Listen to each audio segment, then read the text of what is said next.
आप बताइए कि जब आपको मुस्लिम समाज अपनी तरफ से वोट भरपूर दे रहा है तो आप अपने समाज का 25% वोट क्यों नहीं दे पा रहे? 75% तो हम दे रहे हैं। तो फिर इसका नेतृत्व का मायने क्या हुए? नेतृत्व तो फिर हमें करना चाहिए ना, जब हम 75% आपको वोट दे रहे हैं। आप हमारे पर राजनीति करेंगे हमारे वोटों से, और 3 मौके दिए ऊपर वाले ने आपको कि आप चुनाव जीते, लेकिन आप नहीं जीत पाए। इस बार हमने ये तय करा, और ख़ासतौर से मेरा मोटिव है प्रदेश के नेताओं से, राष्ट्रीय नेताओं से, जो मेरी हैसियत है, सबसे एक ही बात कहूँगा कि आप यहाँ किसी को मारेंगे टिकट नहीं, और हम जिता के लाएंगे इंशाल्लाह। अगर कांग्रेस आप कार्यकर्ताओं की भावना का सम्मान करते हुए किसी अल्पसंख्यक को यहाँ से प्रत्याशी बनाती है, तो आपके पास भाजपा के आक्रामक प्रचार का, हिंदुत्व का और विकास का मुकाबला करने के लिए ऐसा कौन सा ब्लूप्रिंट है, कौन सी ऐसी स्ट्रेटेजी है जो आप भाजपा से लड़ सकते हैं? अल्पसंख्यक वर्सेस बहुसंख्यक अगर होता है तो ऐसी कौन सी स्ट्रेटेजी है कि जो आपका 1.5 लाख अल्पसंख्यक मतदाता है उसके बोते आप ये सीट जीतने का दावा करते हैं?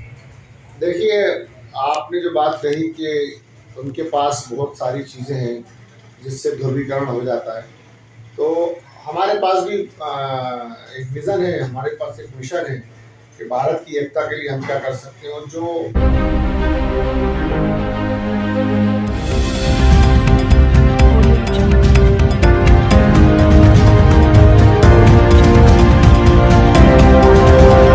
नमस्कार दर्शकों, विधानसभा चुनावी चौपाल 2023 के अंतर्गत आज हमारा पड़ाव भोपाल की एक चर्चित नरेला विधानसभा सीट पर है।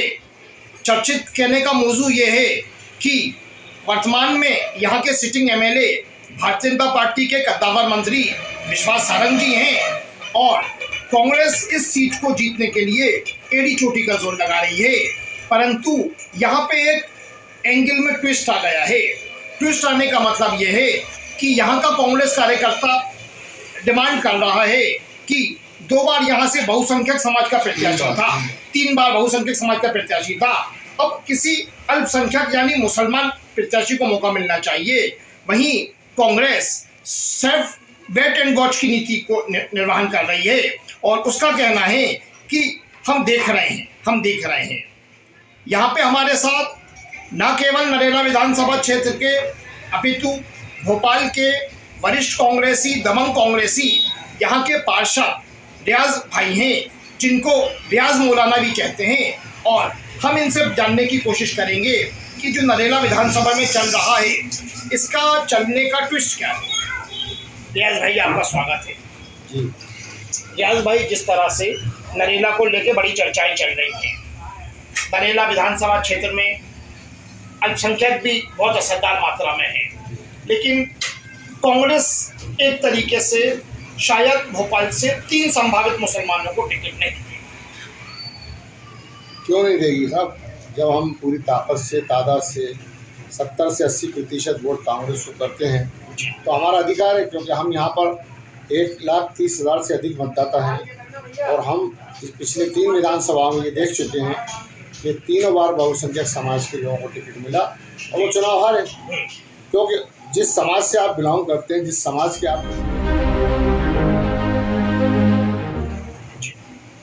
आप बताइए कि जब आपको मुस्लिम समाज अपनी तरफ से वोट भरपूर दे रहा है तो आप अपने समाज का 25% वोट क्यों नहीं दे पा रहे? 75% तो हम दे रहे हैं। तो फिर इसका नेतृत्व का मायने क्या हुए? नेतृत्व तो फिर हमें करना चाहिए ना, जब हम 75% आपको वोट दे रहे हैं।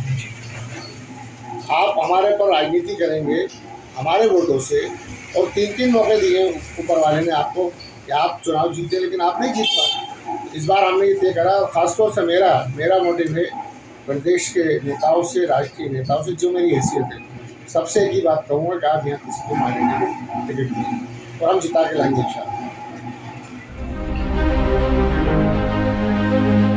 भाई, जैसे आप कह रहे हैं कि यहाँ पे इस समय अल्पसंख्यक को मौका मिलना चाहिए, लेकिन रियाज भाई, कहीं ना कहीं इससे बीजेपी की ध्रुवीकरण की राजनीति को सपोर्ट मिलती है।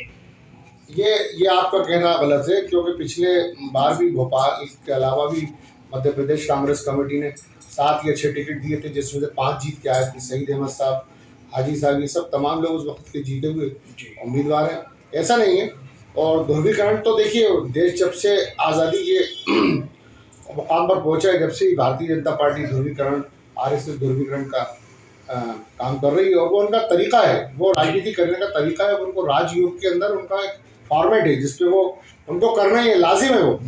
लेकिन उसके बीच भी हमारे मुल्क के अंदर ये हालात हैं कि हम सब मिलजुल कर एक अच्छी तरीके से कांग्रेस पार्टी को जिताते हैं। ऐसा नहीं है कि मतलब भारत के अंदर या मुल्क के अंदर ऐसे लोग मौजूद नहीं हैं जो कांग्रेस पार्टी को पसंद नहीं करते। ये तो आजकल आपको मालूम है, आपके माध्यम से एक बात कहना चाहता हूँ कि पत्रकारिता जो हमारा चौथा स्तंभ था, वो काफ़ी हद तक डर गया है या फिर उसका तरीका बदल गया है। ये मैं इसके अंदर कहना चाहूँगा कि वो सच्चाई को छुपा रहा है और झूठ को उजागर कर रहा है। ये समझ में नहीं आता कि किस तरीके से देश के अंदर होने वाला है। आज देखिए, आप हिंदुस्तान में पहली बार किसी को सज़ा हुई है। आप देखिए, आज मुल्क के अंदर गलत काम को आप कहने के लिए खड़े नहीं हो सकते, आपको झूठे मुकदमे में बंद कर दिया जाता है, और कांग्रेस पार्टी इसके लिए तैयार है। आप एक ये देखने में आया कि यहाँ के जितने भी कांग्रेस के टिकट पाने के दावेदार हैं, चाहे वो आसिफ जकी जी हो, चाहे महेंद्र सिंह चौहान जी हो, चाहे मनोज शुक्ला जी हो, तीनों ही नेता रियाज मौलाना की उंगली पकड़े हुए हैं नरेला विधानसभा क्षेत्र में। तो रियाज मौलाना के जनाधार की वजह क्या है? देखिए, मैंने अपने नेता से सीखा है, आदरणीय आरिफ अकील साहब से, कि जनता के बीच में किस तरीके से काम करना चाहिए और किस तरीके से लोगों की मदद करना चाहिए। उनका भी 24 घंटे का शेड्यूल रहता है और मेरा भी 24 घंटे का रहता है कि मैं लोगों के दरमियान रहता हूँ, लोगों की मदद करता हूँ। लोग मुझसे मिलते हैं, किसी भी समुदाय से हो। ये नहीं कि मुझ पर छाप लगी कि माइनॉरिटी का लीडर, ऐसा नहीं है। मुझे अल्हम्दुलिल्लाह इस चुनाव में काफ़ी मेजॉरिटी के वोट मिले, जिससे मैं बड़ा मुतासिर हुआ इस बात को कि अल्लाह का करम है कि मैंने मेहनत करी, लोगों की मदद करी, तो लोगों ने मुझे पसंद किया। यहाँ धर्म और जाति की कोई बात नहीं होती, यहाँ तो सिर्फ इतनी सी बात होती है, काम करने वाला कौन है। रहा सवाल ध्रुवीकरण का, तो देखिए, आपके सामने 15 साल से नरेला विधानसभा कितने हज़ार करोड़ रुपए के कार्य हुए हैं और कैसे हुए हैं, पेंडिंग में हैं, क्या है, ये बड़ा विषय है जिसके अंदर मैं ज़्यादा बात नहीं करना चाहता। लेकिन जनता त्रस्त है। जनता को देखिए, आज नौजवानों के पास रोज़गार की सबसे बड़ी परेशानी है, और नौजवान पढ़ा लिखा रोज़गार के लिए तड़प रहा है, दूसरा मजदूर तड़प रहा है, तीसरी ये बात देखिए आप कि महिलाएं बेचारी कितनी परेशान है। सिलेंडर के दाम 1100 से ऊपर पहुँच जाते हैं, पेट्रोल के दाम 110 के करीब पहुँच जाते हैं, सब्जियों के दाम बढ़े हुए हैं, तमाम चीज़ें, महंगाई एक बहुत बड़ा मुद्दा बन गया है। लेकिन पता नहीं कौन सा मतलब ये कि चल रहा है इस देश के अंदर के गलत को गलत कहना पाप हो गया है, एक तरीके से गुनाह हो गया है। तो गलत कहने वाले लोगों के ऊपर झूठे मुकदमे लगाना ताकि इनको दबाया जाए, कुचला जाए। देखिए, मैं आपको सीधी बताऊं, हिंदुस्तान दूसरी आज़ादी की तरफ बढ़ रहा है।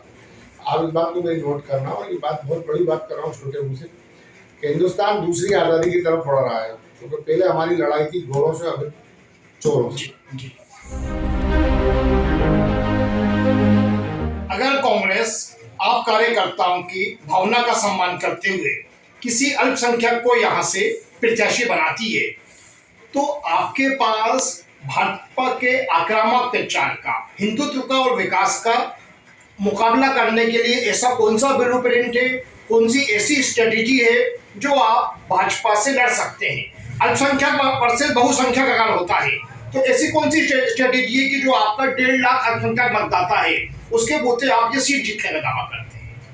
देखिए, आपने जो बात कही कि उनके पास बहुत सारी चीज़ें हैं जिससे ध्रुवीकरण हो जाता है, तो हमारे पास भी एक विज़न है, हमारे पास एक मिशन है कि भारत की एकता के लिए हम क्या कर सकते हैं। और जो बहुसंख्यक समाज के लोग हैं जिनको भारत को देखना है, समझना है, बचाना है, उसके अंदर उनको हमारी गंगा जमनी तहजीब को रखना है, तो वो तो हमारे साथ हैं और रहेंगे। आने वाले वक्त में जिस तरीके से प्रचार दुष्प्रचार होगा, जैसे भी जो आपने बताया तरीका कि उनके पास तो ध्रुवीकरण का एक फार्मूला है, तो मैं आपसे पहले ही कह चुका हूँ। देखिए, जैसे ही रियाज भाई कांग्रेस किसी मुसलमान को प्रत्याशी बनाएगी, बीजेपी सीधे हिंदुत्व पर काम करेगी सीधा। तो देखिए, वो आप बार बार एक ही बात कह रहे हैं कि हिंदुत्व हिंदुत्व। देखिए, हिंदुत्व देश में है ही नहीं, ईमानदारी की बात। वो तो सीधी सी बात मैं आपको बताऊं, जुगाड़ की राजनीति चल रही है। कोई आज देखिए ना, आप जैसे नरेला है, मध्य है, उत्तर है, ये विधानसभा में माइनॉरिटी की तादाद है, और मध्य प्रदेश के अंदर माइनॉरिटी की तादाद 5%, 3%, 2%, 7%, 8%, 12% ऐसी है। ऐसी कई सीटें जहाँ पर 20% से कम है, तो वहाँ भी तो कांग्रेस जीत के आ रही है। वहाँ कौन सा ऐसा रीजन होता है उसके अंदर, वहाँ भी बहुसंख्यक भाई हमारे को सपोर्ट करते हैं, कांग्रेस को वोट देते हैं। बाहरी सरकार चली गई, बाकी तो आपने देखा ही था किस तरीके से कमलनाथ जी के नेतृत्व में हम लोग चुनाव जीत गया, और आने वाले वक्त में इंशाल्लाह हम सरकार बनाने जा रहा है। और आपको इस बात के लिए हम पहले ही आगाह कर रहे हैं, सरकार किसी भी तरीके से हम बना के आएंगे।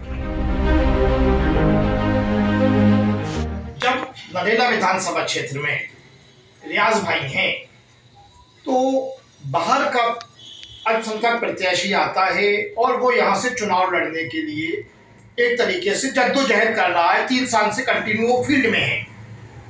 आप खुद समझ रहे हैं मैं किनके बारे में कह रहा हूँ।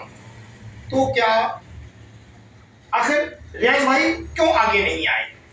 देखिए, मैं आपको साफ तौर पे कह दूं, पार्टी का जो निर्देश होगा सर्वमान्य होगा, हम लोग उसको मानेंगे। और बाहर या अंदर की बात है, तो जहाँ तक सवाल है जिसके बारे में आपने मुझे जिक्र करा, तो वो हमारे भोपाल के ही हैं, भोपाल के बाहर के नहीं हैं, और कदीमी भोपाल के हैं। ऐसा नहीं है कि मतलब भोपाल में आ जाके बस गए, उनकी नस्लें हैं यहाँ पर, और उन्होंने इस भोपाल के लिए बहुत कुछ किया है, और मैं उनकी बहुत इज्जत करता हूँ। रहा सवाल पार्टी, जैसे अगर जिसको निर्देश देगी माइनॉरिटी, प्रायोरिटी तो हमारी है, प्राथमिकता है कि हम सबसे पहले माइनॉरिटी को टिकट के लिए पहली लड़ाई हमारी है। अब दूसरे तौर पर पार्टी जिसको इस काबिल समझती है वो पार्टी तय करेगी। मैं किसी के बारे में ये कहूँ के साथ उसको ना मिलेगी, वहाँ का है फला का, तो मेरे लिए सही नहीं। मैं एक जिम्मेदार इंसान हूँ, मेरी जिम्मेदारी बनती है कि जो भी पार्टी जिसको भी जिम्मेदारी से पद देगी, टिकट देगी, हम उसका काम करेंगे, पूरी निष्ठा और ईमानदारी से करेंगे, उसको जिता मिलाएंगे। तो हम क्या ये माने कि जो दिसंबर के पश्चात जनवरी में विधानसभा का गठन होगा, तो क्या भोपाल से 3 मुस्लिम विधायक विधानसभा में राजधानी से प्रतिनिधित्व करने जा रहे हैं? आप बार बार 3 पर बात कर रहे हैं, हम तो वो पुराने 5 और 6 को लेना चाह रहे हैं। आप तो 3 पे आ रहे हैं बार बार के। सतना है हमारे पास, बुरहानपुर है, खंडवा है। आप देखिए ना, जीते हुए प्रत्याशी पहले भी जीते हैं, काजी साहब जीते हैं, शहीद साहब जीते हैं, तमाम विधायक हमारे जीत के आए दिग्विजय सिंह जी के टाइम पर।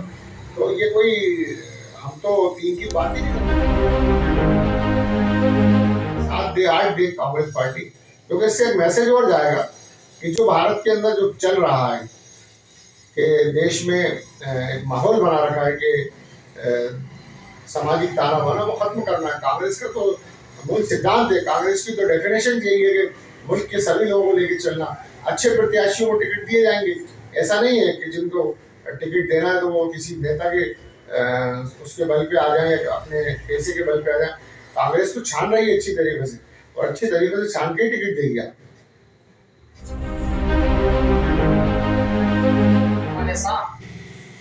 भोपाल के वरिष्ठ कांग्रेस और नरेला विधानसभा में अल्पसंख्यक राजनीति के प्रमुख सूत्रधार रियाज भाई चर्चाओं में थे, और रियाज भाई ने स्पष्ट तौर पर कहा कि नेतृत्व कांग्रेस आला कमान कौन होता है, ये हम यहाँ का कांग्रेस का कार्यकर्ता, अल्पसंख्यक कार्यकर्ता तय करेगा कि अल्पसंख्यक प्रत्याशी होना चाहिए, बहुसंख्यक प्रत्याशी होना चाहिए।